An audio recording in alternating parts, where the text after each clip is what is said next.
Estamos... Hola, hola.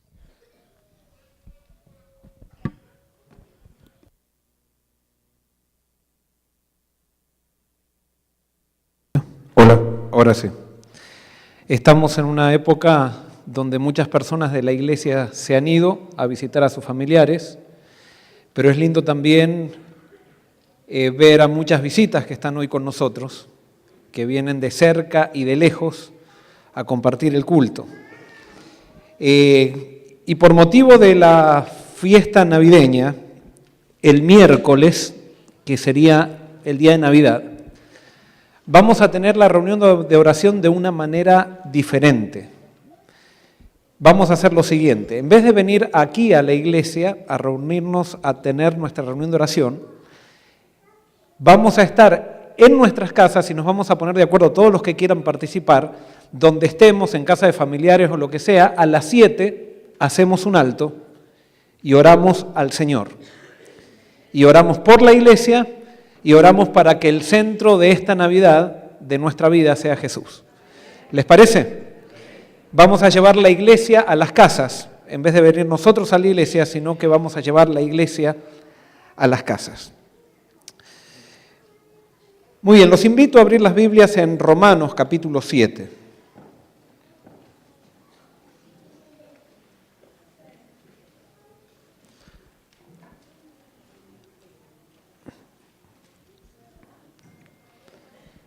Nosotros el sermón pasado, en el tema que presenté, estudiamos el tema de la salvación. Y vimos que nosotros somos salvos solamente por medio de ¿qué? Por medio de la fe, sin las obras de la ley. Vimos que hay una sola persona justa en este mundo, y esa persona justa, ¿quién es? Es Jesucristo. Todos los demás somos pecadores. Y es por eso que necesitamos de Él para ser salvos. Por más que Jesús transforme nuestra vida, nosotros nunca vamos a poder llegar a ser justos en nosotros. Por más que el Espíritu Santo trabaje en nosotros, nosotros no vamos a poder llegar a ser justos en nosotros. Solamente podemos ser justos en Él. Y eso es lo que nos da la seguridad que cada vez que nosotros pecamos, cada vez que fallamos, cada vez que caemos, podemos tener la seguridad de que volvemos a Él y gracias a Él, Él nos perdona. Pero entonces, en ese contexto, cuando se predican estos sermones, hay veces especialmente los adventistas nos empezamos a inquietar porque empezamos a decir, ¿y cuál es el papel de la ley en todo esto? Hoy vamos a ver cuál es el papel de la ley en todo el proceso de la salvación. ¿Cuál es la función de la ley? Y por eso el título del sermón, quiero que entendamos algo, el título del sermón que parece un poquito tricky, dice: guardar la ley de Dios no es guardar mandamientos. Puede haber personas que hayan guardado los mandamientos de Dios durante toda su vida y nunca guardaron la ley de Dios. Y puede ser que ese sea tu caso o que sea el mío. Estamos guardando mandamientos, pero sin guardar la ley.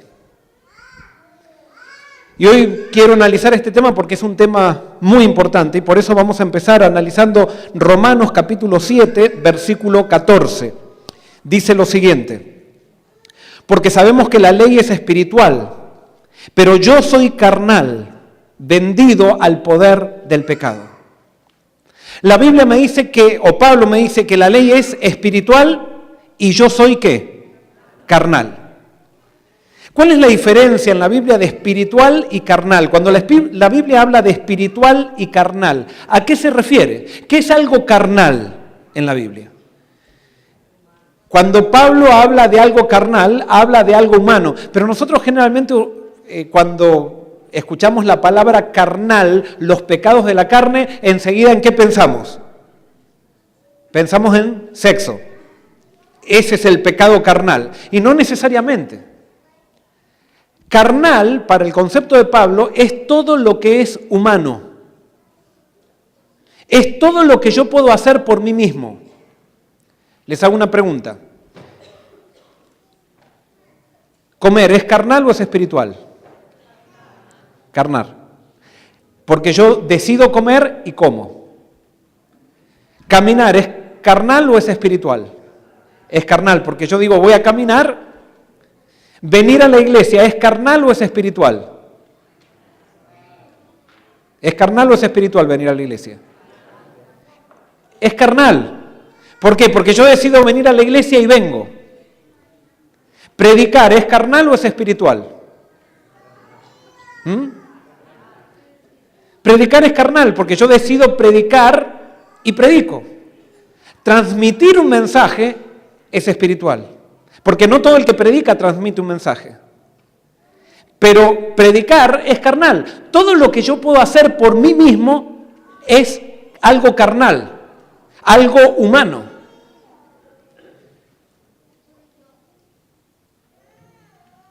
Lo que yo no puedo hacer por mí mismo, eso es espiritual. Yo, por ejemplo, puedo decir, mañana voy a decidir tener paz en mi vida. ¿La voy a tener? Si hoy yo no tengo paz y mañana no hay un cambio en mi vida, por más que lo decida, yo no voy a tener paz en mi vida. Porque la paz es algo como, es algo espiritual. Es algo que por decidirlo yo no lo puedo hacer. Yo puedo decir, desde mañana no voy a tener más rencor. ¿Puedo?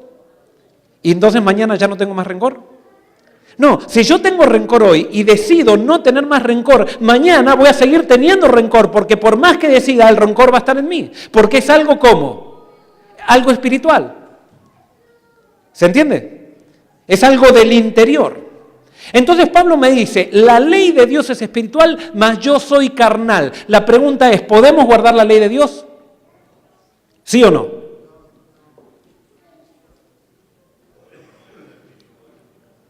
¿Podemos guardar la ley de Dios? ¿Sí o no? De acuerdo a este versículo, no podemos guardar la ley de Dios. No la podemos guardar. ¿Por qué? Porque la ley de Dios, ¿cómo es? Es espiritual. ¿Y yo soy qué? Y yo soy carnal. Entonces, si yo me propongo guardar la ley de Dios, puede ser que guarde por afuera la ley de Dios, puede ser que guarde mandamientos, pero no guardo la ley. Porque por decidir guardar la ley no se la puede guardar. Porque hay una desarmonía entre la ley y ¿quién? Y yo. Yo soy diferente a la ley, mi naturaleza es diferente a la naturaleza de la ley. Entonces, por más que yo me proponga guardar la ley de Dios, no voy a poder guardar la ley de Dios. Entonces, ahora se dan cuenta, ¿por qué? Mejor dicho, a ver, ¿cómo puedo preguntar? ¿Qué debemos predicar entonces en la iglesia? ¿Tenemos que predicar la ley? ¿Qué le tenemos que ir a predicar a la gente? ¿Tenemos que ir a predicarles la ley de Dios? Es que cuando predicamos la ley, ¿qué producimos en la gente? ¿Qué producimos? Desesperación, rechazo. ¿Por qué? Porque la ley de Dios, ¿la podemos guardar? ¿Sí o no? No, no la podemos guardar. Entonces, cuando la gente escucha, no se puede hacer esto, no se puede hacer... Es más, le leen los 10 mandamientos. Una persona que viene, por ejemplo, por primera vez a la iglesia y le leemos los 10 mandamientos, ¿qué dice la persona? ¡Qué lindo! ¿Dice así? No. No, todos los mandamientos son no, aparte. Pero entonces hay un problema con la ley. Y entonces Pablo explica esto en Romanos 7, vamos a ir un poquito antes, allí el versículo 7, dice así, ¿qué diremos pues? ¿Es la ley pecado? De ninguna manera, al contrario. Yo no hubiera conocido el pecado sino por medio de la ley, porque tampoco hubiera conocido la concupiscencia si la ley no dijera, no codiciarás. Pablo especialmente toma el mandamiento que nos da a entender que la ley es espiritual. No toma el mandamiento, no matarás, o por ejemplo esos mandamientos que parecen concretos, sino que esto es algo más espiritual, de la codicia. Tiene que ver con el espíritu. Entonces, según Pablo, ¿para qué sirve la ley? ¿Para qué sirve la ley? Para mostrar el pecado. Solamente para eso sirve la ley, pero la ley no sirve para transformar a las personas. Y es por eso que cuando nosotros vamos a las iglesias y solamente se habla de la ley, cuando a los jóvenes se les dice cómo hay que vestirse, cómo hay que hacer esto, ¿qué es lo que producimos en los jóvenes? Producimos rechazo y decimos, pero ¿cómo si le estamos predicando de esto? ¿Y por qué los jóvenes no cambian? Es que la ley no cambia a nadie, ni te cambia a ti tampoco. Es más, la persona que predica la ley no guarda la ley, guarda mandamientos, pero no la ley. La persona que guarda mandamientos puede pensar que está guardando la ley, pero no está guardando la ley. Está guardando simplemente mandamientos. Y por eso piensa que es bueno porque guarda mandamientos cuando los mandamientos a mí no me hacen bueno. Cuando yo guardo mandamientos, los mandamientos me pueden hacer parecer bueno, pero no me hacen bueno.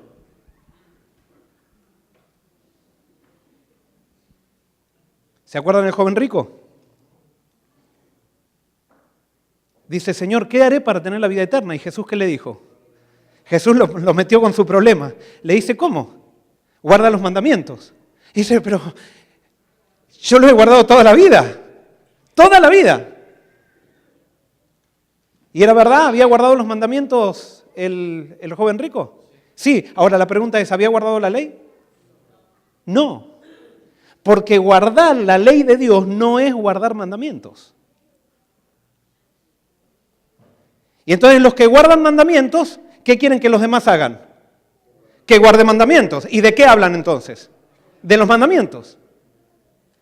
Y entonces, ¿qué es lo que producen? Producen rechazo para aquel que no le interesa guardar mandamientos. Y producen atracción para aquel que le gusta parecer bueno. Aquel que le gusta parecer bueno le encanta que le hablen de los mandamientos. Porque aquel que parece bueno sabe que en su interior hay algo malo, pero entonces tiene un mecanismo de defensa que guardando mandamientos trata de tapar su pecado. Lo que pasaba con el joven rico. Entonces les encanta que le enseñen, que vayan a la iglesia y le hablen de cómo tapar el pecado. Y quiero decirte algo, cuando tú vas a la iglesia de Dios, no a la iglesia de los mandamientos, sino a la iglesia de Dios, Dios no te enseña a tapar tu pecado, Dios te enseña a quitar tu pecado. Y tú no lo puedes hacer. Es solamente una persona que lo puede hacer. Pero entonces, Pablo dice, si la ley dijera no codiciarás, en otras palabras, lo que Pablo está diciendo, si tú no disfrutas de guardar la ley de Dios, tú no la guardas. Yo me acuerdo cuando era chiquito en Argentina, y me imagino que en los países también, donde venden golosinas se llaman kioscos, también en los países de ustedes. Y entonces hay kioscos donde son así una puertita chiquita, donde ahí ponen el mostrador, el dueño del kiosco, y a veces los kioscos son como un pasillo largo hasta el fondo. Y yo me acuerdo cuando pasaba por ahí la bandeja de vidrio que sale, la vitrina, sale un poquito para la vereda, y entonces yo veía que el kiosquero estaba en el fondo del pasillo y que estaban los chicles acá adelante. Y yo miraba los chicles y decía, si no fuera adventista me los robaría a todos. Yo les hago una pregunta, ¿yo disfrutaba de guardar la ley? ¿Por qué no lo hacía? Porque era adventista. Cuando tú haces las cosas porque eres adventista, pero tienes deseo de hacerlas, pero porque eres adventista no lo haces, tú no estás guardando la ley, estás guardando mandamientos. Tú eres una persona reprimida y por eso cuando hay personas reprimidas dentro de una iglesia, lo único que hay es condenación y lo único que hay crítica. La persona que es reprimida, que hace la cosa, por ejemplo, hay una persona, por ejemplo, que dijeron, para bautizarte tienes que sacarte los aretes, porque si no, no amas a Cristo. Entonces, se convence a la persona y bueno, le sacan los aretes y se bautiza. Cuando esa persona después de 5 años llega a ser miembro de la junta de iglesia y eso, viene una chica con aretes a la iglesia, ¿qué hace esa persona? Dice, a mí me lo sacaron, que esta se lo saquen también, que también se lo saquen. ¿Por qué? Porque está reprimida. No lo hizo por una decisión personal, se lo quitaron a eso, pero no lo hizo por una cuestión personal. Y entonces cuando yo estoy reprimido, lo único que hago es condenar en otros lo que a mí me gustaría hacer, pero no me animo a hacerlo porque soy adventista. ¿Se entiende? Y por eso donde ustedes vean una iglesia donde hay condenación, donde hay crítica, donde se están controlando los unos a otros, en esa iglesia no se guarda la ley, se guardan mandamientos. Es más, ni se guardan los mandamientos tampoco. Estamos guardando los mandamientos para tapar nuestro pecado, pero no para solucionar nuestro problema de pecado. ¿Se entiende? Me acuerdo también una señora que decía, era una señora que una obrera, de esas señoras pioneras, y decía, una vez estábamos en una reunión y decía, qué vivo Salomón. Tuvo miles de mujeres, hizo todo lo que quiso y llega al final de su vida, se arrepienta y Dios lo perdona. Así cualquiera. ¿Qué estaba diciendo esta mujer? Que ella tenía ganas de ser como Salomón, que la vida de Salomón era lo que realmente a ella le parecía felicidad, que no lo hacía porque ¿qué? Porque quería salvarse y porque era adventista. Pero si fuera por ella, ella hubiera vivido de acuerdo, esa es la felicidad. Entonces, ¿qué vivo? Entonces esas personas, cuando viene un hijo pródigo que malgastó sus talentos, en el barro, no lo pueden aceptar porque dicen, ese estuvo feliz allá, a mí me hubiera gustado, pero yo estuve acá sacrificándome con mi padre aquí y para mí fue un sacrificio, así que ahora no lo recibamos, no le hagamos una fiesta. ¿Se entiende?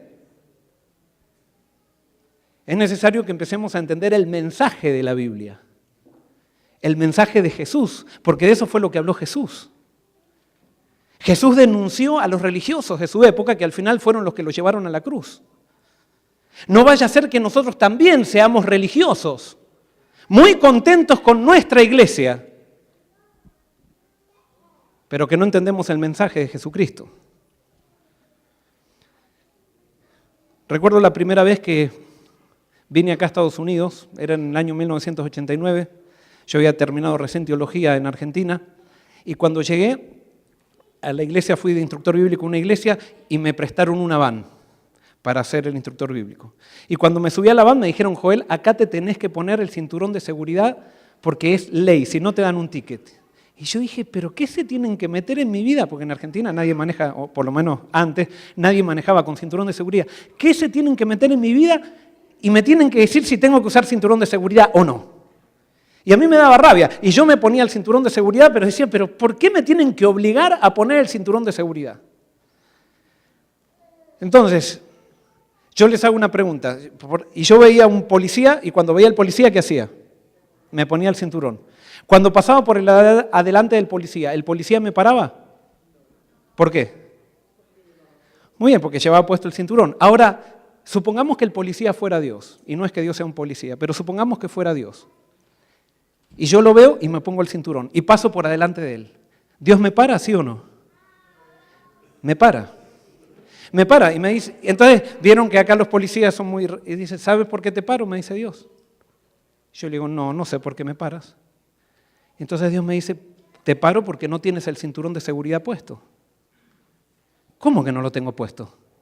Dice, sí, tú no lo tienes puesto. ¿Cómo que no lo tengo puesto? Está bien, dice, tú no me viste cuando me lo puse, que te vi, pero yo lo tengo puesto. Pasé por adelante tuyo con el cinturón puesto.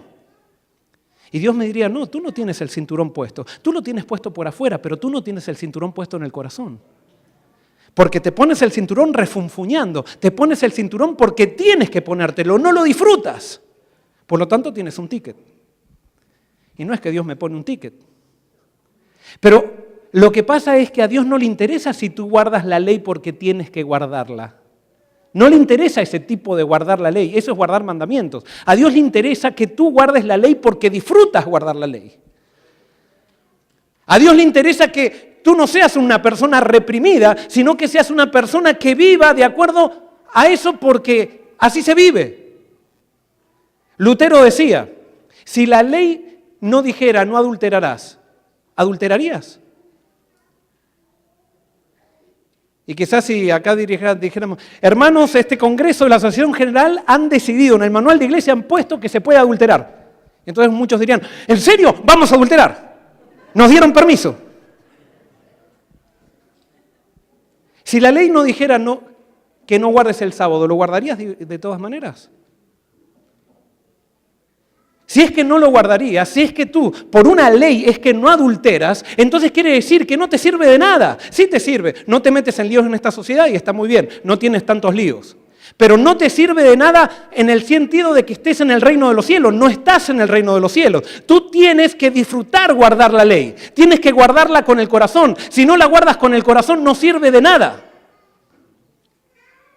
Y por eso Pablo dice, si tú... La ley me sirve simplemente para mostrarme el pecado, pero no hace ningún cambio en mí. Al contrario, lo único que hace es producir más problemas. Porque si la ley no dijera, no codiciarás, dice, no sabría lo que es codiciar.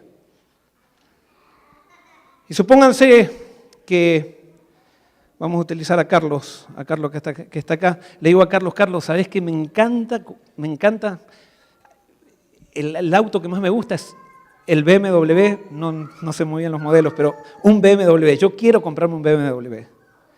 Entonces le digo a Carlos, me voy a comprar un BMW, voy a ahorrar dinero y me lo quiero comprar cash porque no quiero tener deuda, así que voy a ahorrar dinero y me voy a comprar el último BMW, 0 kilómetros, descapotado.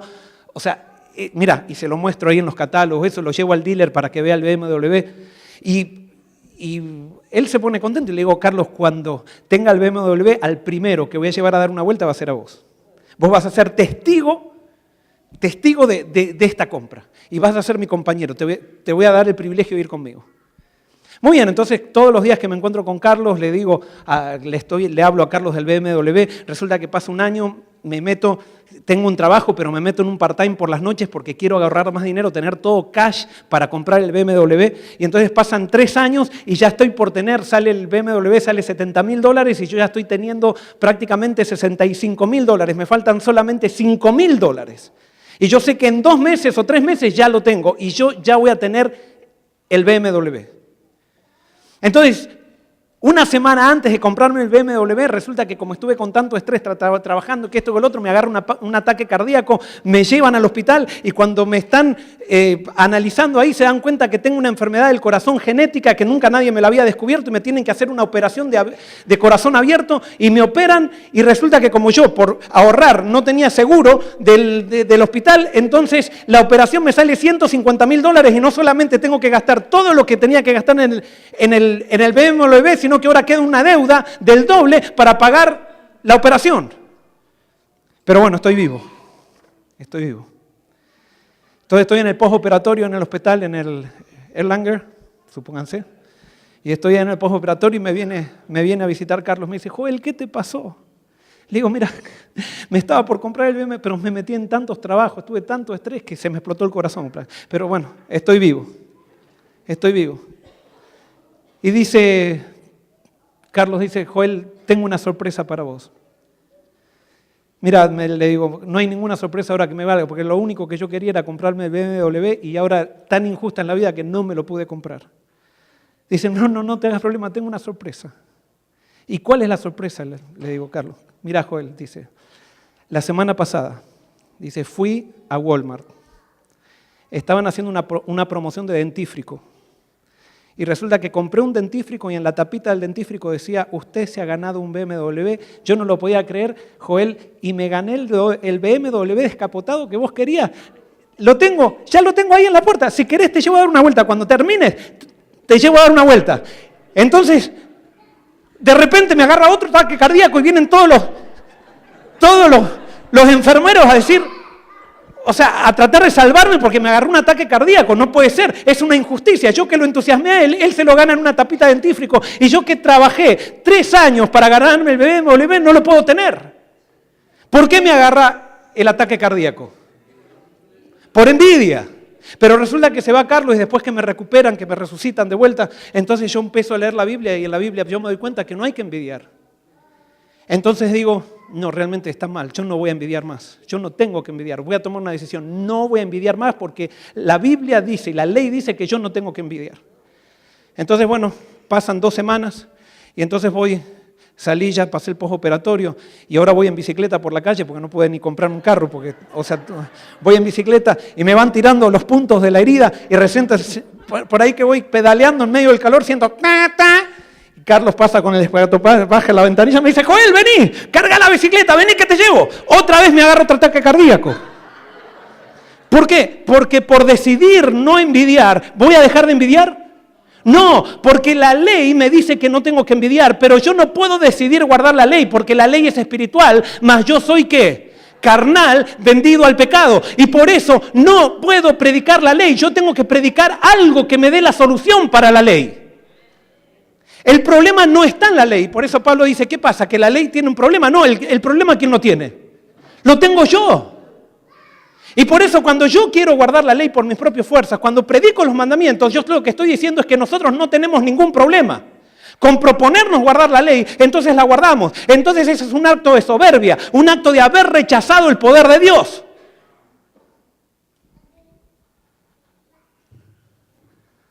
A veces decimos, vamos a predicar el evangelio, pero la pregunta es, ¿qué evangelio estamos predicando? ¿Qué evangelio estamos predicando? Porque las iglesias se pueden llenar predicando cualquier evangelio. Por eso hay tantas iglesias. El hecho de que las iglesias crezcan y que estén llenas no necesariamente dicen que estamos en el camino del Señor.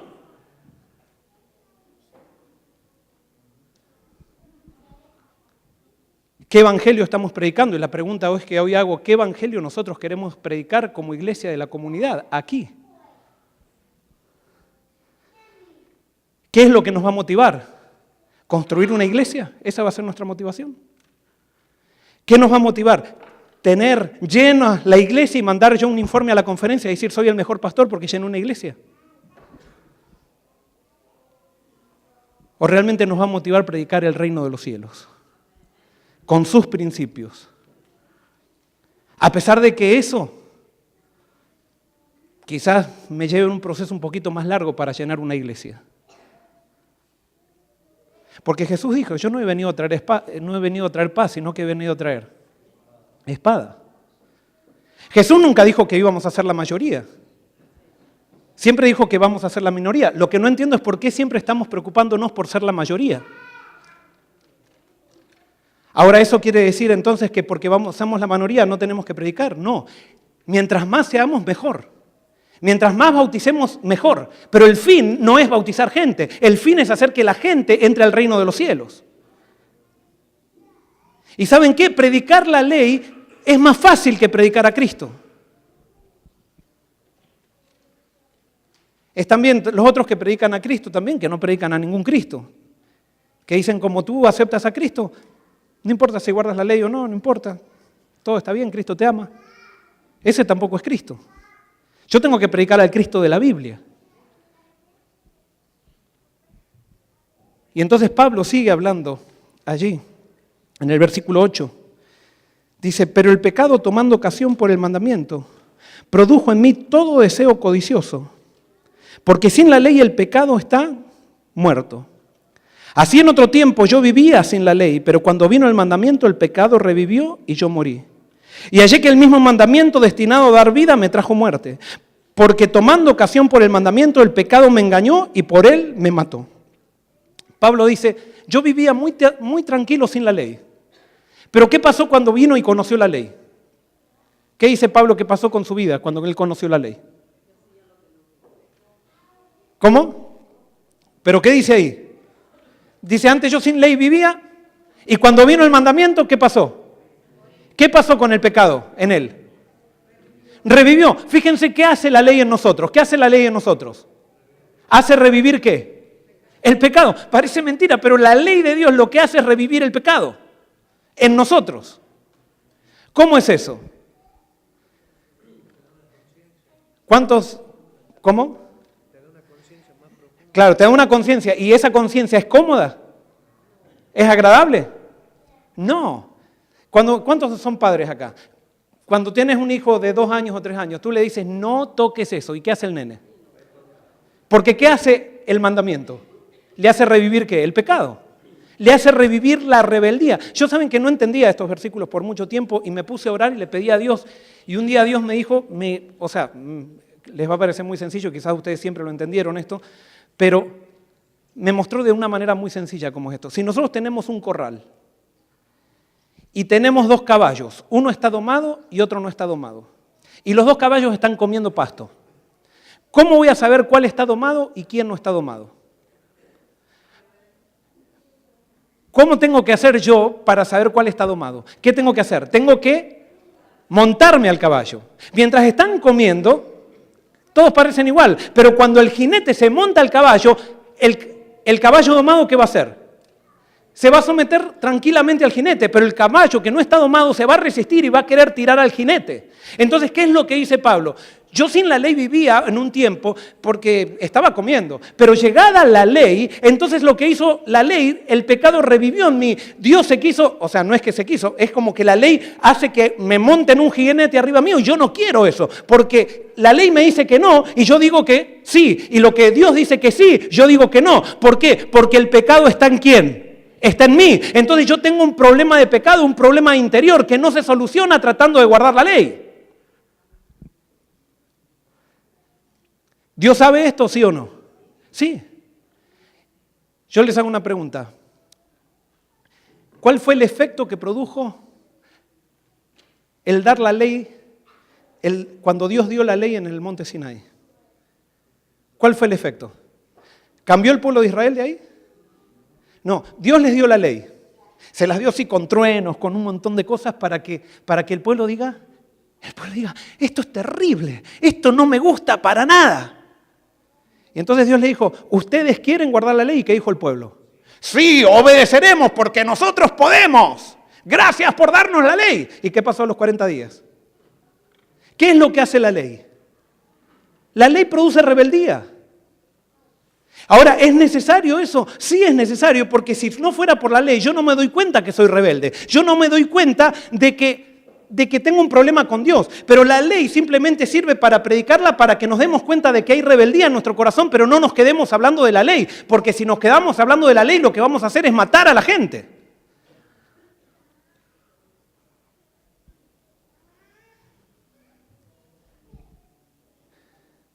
Dios quiere que entendamos que si queremos realmente guardar la ley, una ley espiritual, antes de guardar una ley espiritual, una persona carnal tiene que ser transformada en carnal, en espiritual, para estar en armonía con la ley.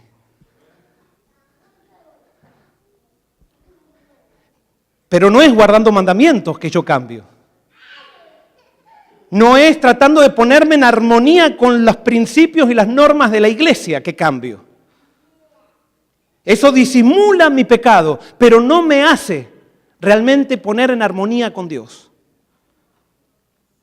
Yo tengo que hablar de aquel que transforma mi vida.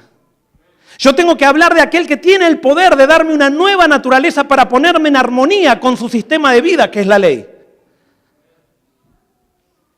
Pero no puedo yo empezar a hablar de la ley, tratar de hablar de la ley, tener una serie de estudios bíblicos que hablan, 30 estudios bíblicos, habla un solo estudio bíblico de la salvación y 3 o 4 estudios bíblicos hablan de la ley. Porque ¿qué es lo que produzco?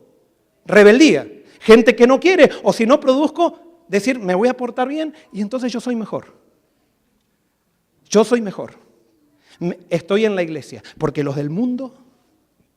Y sí, es verdad, la Biblia habla de los del mundo, pero los del mundo no son aquellos que no vienen a una iglesia. Tú no eres del reino de Dios por el hecho de que te intentaste guardar la ley, sino que tú eres del reino de Dios y estás con el rey del reino de Dios.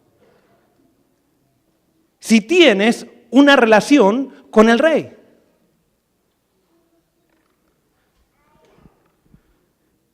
Y es por eso que hoy pregunto, ¿tú disfrutas de guardar la ley de Dios? ¿O lo haces porque eres adventista? Tienes que hacerlo para ser parte de la junta, para que no me disciplinen.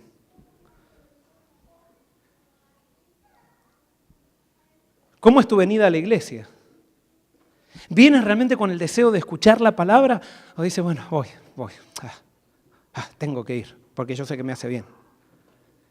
Si eso te pasa, entonces tiene que haber un cambio espiritual en tu vida. No busques entonces decir, me voy a esforzar. No dejes de venir a la iglesia tampoco. Pero sí, busca a Dios. Busca a Dios. Pídele a Él que te transforme el corazón. No trates de guardar, trata de relacionarte, trata de buscar, trata de entregarte. Y cuando te entregues, entonces Dios va a hacer el cambio que tú por ti mismo no puedes hacer. Entonces vas a empezar a disfrutar de aquello que no disfrutabas. Vas a empezar a saborear de aquello que no saboreabas. ¿Porque te lo pusieron en un manual? ¿Porque te lo enseñaron? No, porque ahora estás transformado, porque ahora vives espiritualmente, porque ahora tu naturaleza está controlada por el Espíritu. Y como el Espíritu vive de acuerdo a la ley, te pone en armonía con la ley. Y fíjate, Ezequiel, capítulo 36, versículos 24 al 27. Dice así: os tomaré de las naciones, os juntaré de todas las tierras y os traeré a vuestro país. Esparciré sobre vosotros agua limpia y seréis limpiados de todas vuestras inmundicias y de todos vuestros ídolos. ¿Quién va a hacer esto? Dios. Fíjate que Dios no dice, yo quiero que hagas esto para que te acepte, sino que dice, yo voy a tomar la iniciativa y si tú te dejas hacer, yo te voy a limpiar, te voy a quitar todos los ídolos de tu vida. Y entonces dice el versículo 26, os daré un corazón nuevo y pondré un espíritu nuevo dentro de vosotros. Quitaré de vuestra carne el corazón de piedra y os daré un corazón de carne. Pondré mi espíritu dentro de vosotros para que guardéis mis normas y las cumpláis. Perdón. Pondré mi espíritu, me salté un versículo, una línea. Dice, pondré mi espíritu dentro de vosotros y haré que andéis en mis mandamientos, que guardéis mis normas y las cumpláis. ¿Quién es el que me hace andar en los mandamientos? ¿Quién es el que me hace andar en la ley? El Espíritu. Entonces yo no gano nada diciendo a la gente lo que tiene que hacer. Lo único que gano yo es si yo le hablo a la gente de quién es el que me hace andar en la ley. Es el Espíritu. Entonces, ¿qué tenemos que buscar? El Espíritu. ¿Y cuándo yo recibo el Espíritu?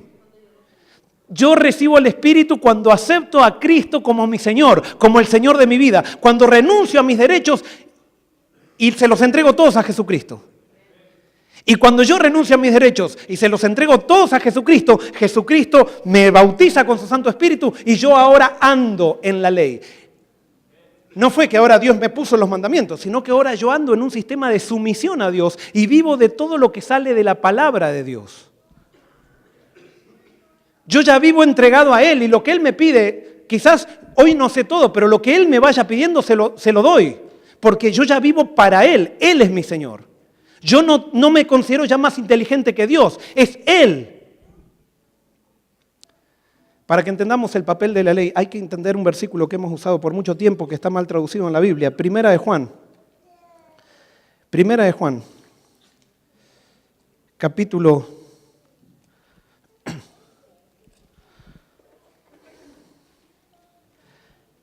3, versículo 4.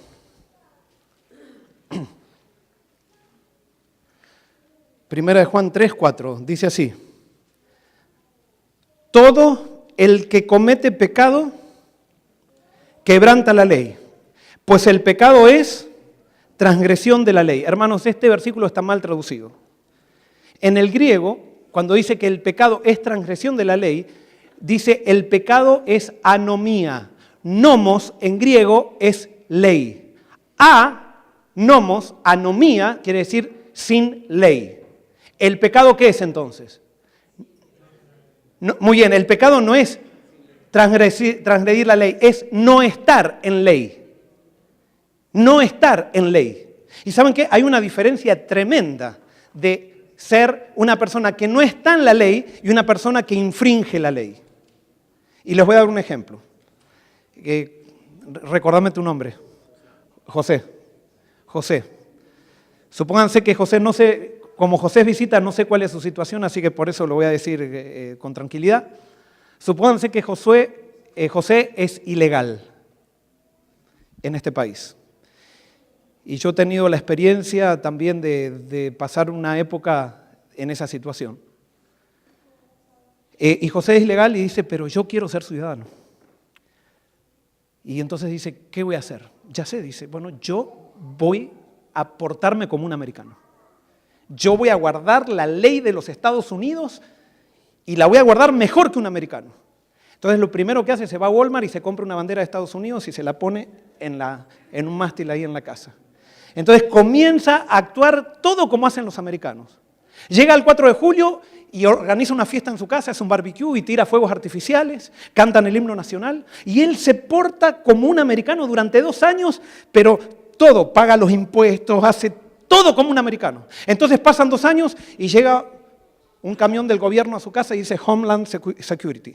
Entonces llega ese camión, llegan 2 camiones, se baja una banda, se pone toda la banda en frente de la casa y entonces lo llaman y le dicen, José, venga.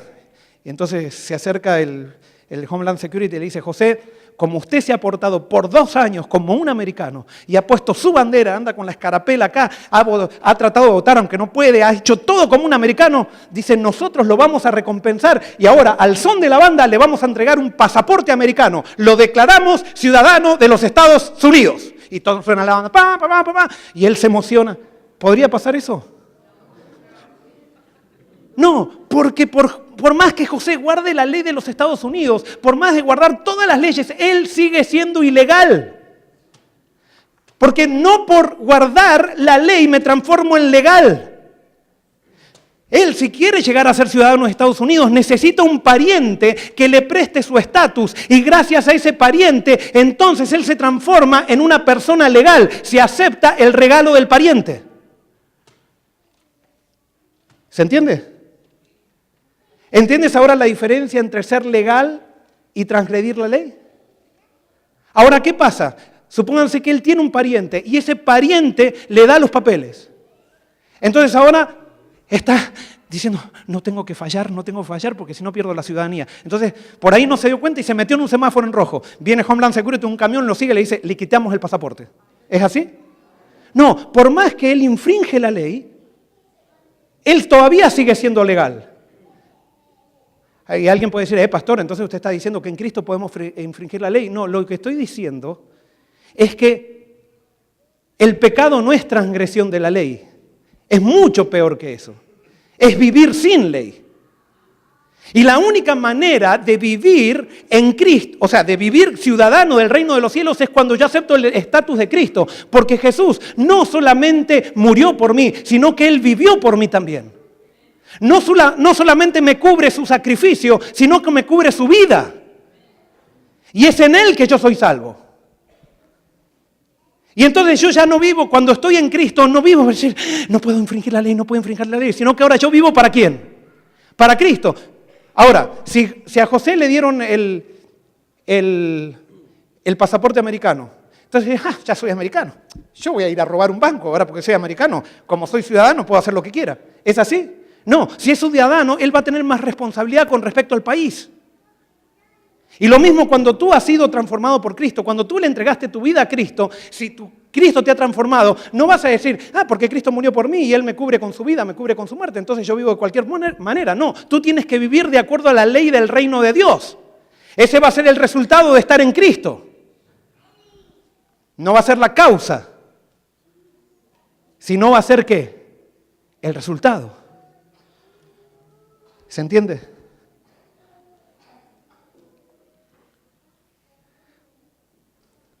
Cristo no me salva para que infrinja la ley, sino que me salva para ponerme en armonía con ella. Ahora no nos confundamos. La causa de estar en armonía con la ley no es guardar mandamientos, sino la causa de estar en armonía con la ley es la aceptación de Jesucristo. Y es por eso que Juan capítulo 3,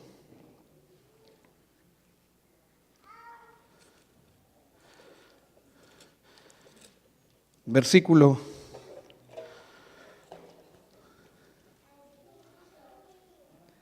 3, ustedes saben el encuentro de Jesús con Nicodemo. Vamos del 1 en adelante, dice así, había entre los fariseos un hombre llamado Nicodemo, príncipe de los judíos. Este vino a Jesús de noche y le dijo, Rabí, sabemos que tú eres maestro, venido de Dios, porque nadie podría realizar estas señales que tú haces si Dios no estuviera con él.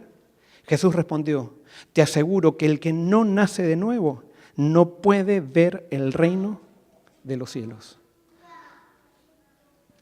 ¿Cómo se llama el acto de que Dios hace de ponerme en armonía con su ley?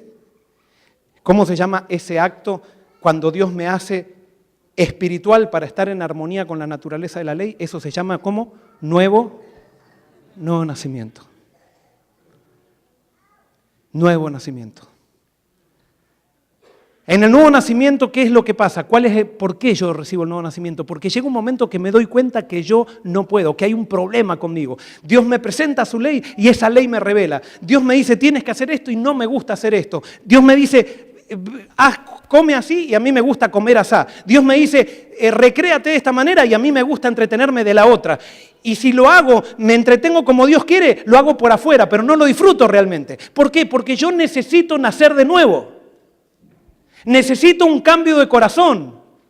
Necesito que Dios haga algo que yo no puedo hacer por mí mismo. Y ahí viene la nueva del Evangelio. Es Dios el que lo hace, no eres tú. Ahora la pregunta es, ¿realmente estás dispuesto a que Dios haga ese cambio? Porque muchas veces preferimos guardar mandamientos, pero no queremos que Dios haga el cambio en mí. ¿Por qué no queremos que Dios haga el cambio en mí? Porque no queremos renunciar a nosotros mismos. Porque aceptar a Jesús como Salvador implica aceptarlo también como Señor. Y cuando yo acepto a Jesús como Señor, yo ya no puedo decidir por mí mismo. Lo que Él me dice, eso hago.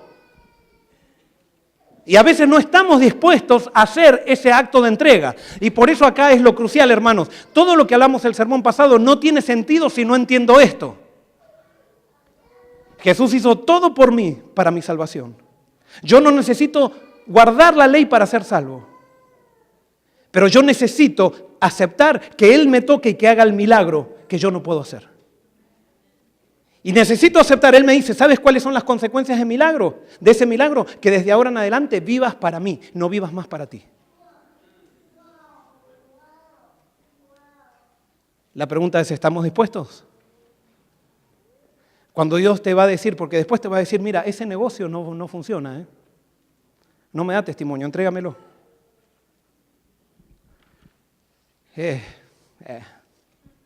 No, yo sigo guardando el sábado, Señor. Yo sigo dando el diezmo de todo. Pero déjame seguir jugando a la lotería, porque cuando gane la lotería voy a donar una iglesia. ¿Han escuchado eso? Nos encanta hacer trueques con Dios. Tú me das esto, yo te doy esto. No, acá no pasa, tú me das esto, yo te doy esto. Dios me dice, ven a mí y me tienes que dar todo. Todo. Yo te salvo, pero soy desde ahora en adelante tu Señor. Tú ya no eres más. ¿Cómo pasa eso? Romanos capítulo 10.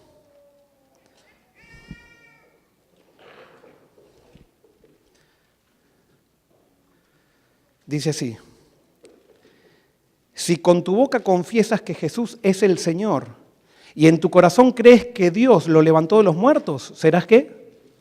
Salvo. Fíjate que acá no dice si con tu boca confiesas que Jesús es el Salvador, sino que Jesús es ¿qué? ¿Jesús es qué? ¿Qué dice ahí? Tú tienes que confesar que Jesús es ¿qué? No el Salvador, ¿qué? El Señor. Porque todos no tenemos problemas de que Jesús nos salve, pero que Jesús sea nuestro Señor, ahí viene el problema. Y Jesús te salva porque Él quiere ser tu Señor, porque es la única solución que tú tienes. Y por eso cuando ustedes me van a escuchar muchas veces cuando les hago visitas, yo les voy a preguntar muchas veces, ¿tú realmente amas a Dios? ¿Confiesas que eres un discípulo de Cristo? ¿Confiesas?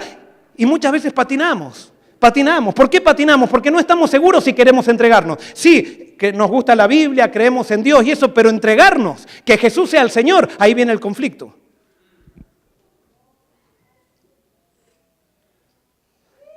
Pero ¿sabes qué? ¿Cuándo va a cambiar eso? Cuando simplemente confieses, porque eso es algo que tú no puedes decir, ahora voy a desear que Jesús sea mi Señor. Tú tienes que confesarlo. Tú tienes que confesar y decir, Señor, tú sabes que yo no tengo ganas de que seas mi Señor, pero confieso tu nombre y te entrego mi vida. Y quiero que tú hagas el milagro que prometes. ¿Y qué hace Jesús? Y allí lo hace. Y ahí comienza la nueva vida. Ahí comienza la nueva vida.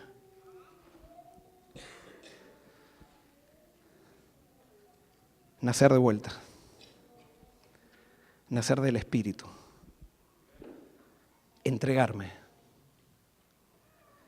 Entonces, cuando ya Dios hace el cambio en mí, yo no necesito estar hablando de la ley. ¿De quién hablo? De Cristo. No necesito estar poniendo en un manual todas las cosas para que la gente haga, porque si no, la gente hace cualquier cosa. Si la gente hace cualquier cosa, es que no tienen a Cristo. No necesito estar llenando de normas la iglesia para que se visten así, se ponen así de la otra manera, y todos tenemos que estar como un ejército así, marchando adelante, porque si no está el general retándonos, nadie hace las cosas. Entonces, ¿qué tipo de iglesia es esto? Hermanos, la iglesia es una empresa voluntaria. No es una empresa impuesta.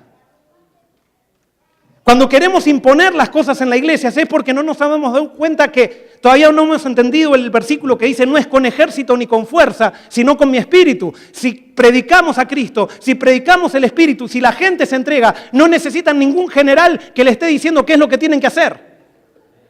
Porque suficiente unción tienen con el espíritu, dice Juan, que nos muestra a todos cuál es el camino.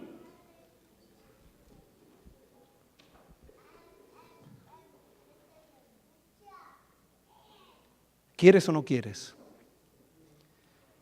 ¿Quieres nacer de vuelta? ¿Quieres confesar a Cristo?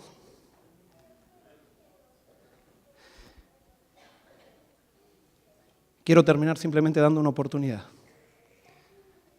¿Hay alguien realmente aquí que quiere hoy decir, Señor, yo quiero confesar tu nombre y quiero aceptarte como mi Señor, no solamente como mi Salvador, sino quiero aceptarte como mi Señor en mi vida? Pero no, yo sé, a mí no quiero que, porque a veces en los llamados hacemos un llamado y todos se paran porque dicen, sí, estuve dormido todo el sermón, pero hay que pararse porque si no quedó mal. Y no me importa que te pares si estuviste dormido todo el sermón, porque por ahí te tocó el Espíritu Santo en este momento, pero no hagas las cosas por mecanismos, nadie te va a condenar, nadie te va a criticar, porque puede ser que no sea este tu momento.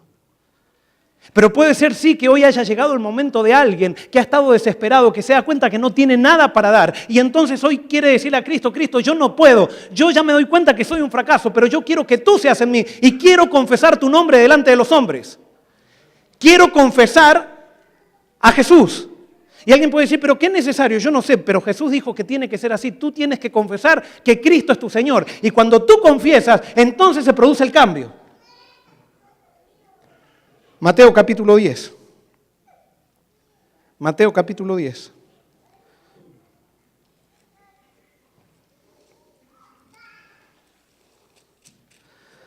Versículo 32 dice, por tanto, a todo el que me confiese ante los hombres, yo también le confesaré ante mi Padre que está en los cielos. ¿Qué es lo que dice Dios? Si tú me confiesas delante de los hombres, si tú dices que yo soy tu Señor, si quieres formar parte de ese grupo que me ha elegido a mí como Señor, yo te voy a confesar delante de mi Padre. ¿Qué quiere decir eso? Yo no voy a contar para más tu vida pasada. Todos tus pecados van a ser borrados gracias a mi vida. Yo voy a ser tu sustituto, yo voy a ser tu Salvador, yo voy a ser quien te suplanta en el juicio, yo voy a hacer todo para ti, pero confiésame públicamente de que tú quieres entregarte totalmente a mí.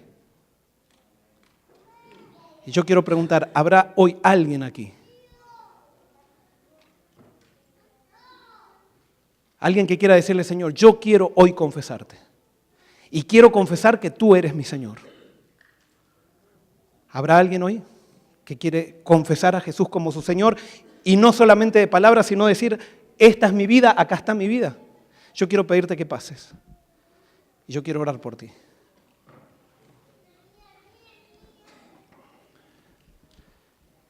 Y yo quiero que nos arrodillemos allí donde estamos.